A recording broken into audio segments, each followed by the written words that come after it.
اللہ الرحمن الرحیم۔ آج ہم پانی اور اس کی اقسام کے بارے میں بات کریں گے۔ پانی ایک ایسا مائع ہے جو کسی بھی نجس چیز کو پاک کرنے کے لیے استعمال ہوتا ہے، لیکن اس سے پہلے پانی کے بارے میں جاننا بہت ضروری ہے کہ جس سے طہارت ہو سکے۔ بنیادی طور پر پانی کی دو اقسام ہیں۔ نمبر 1 مطلق پانی یعنی صاف و شفاف پانی۔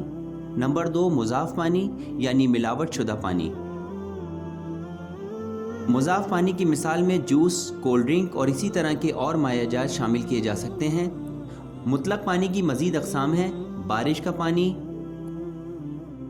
کنویں کا پانی، جاری پانی مثلاً ایسا پانی جو مسلسل حرکت میں ہو یعنی نہر و آبشار وغیرہ، ٹھہرا ہوا پانی۔ ٹھہرے پانی کی دو اقسام ہیں۔ نمبر 1 کُر پانی جو بڑی مقدار میں ہو یعنی تقریباً 400 لیٹر پانی مثلاً ایک سوئمنگ پول۔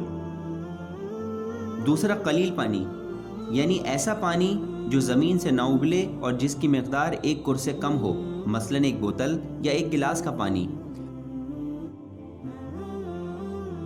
کُر پانی میں اگر کوئی عین نجاست یعنی اگر خون گر جائے تو اگر اس کا رنگ، بو اور ذائقہ تبدیل ہو جائے تو وہ نجس ہوگا، اور اگر ایسا نہ ہو تو وہ پاک رہے گا۔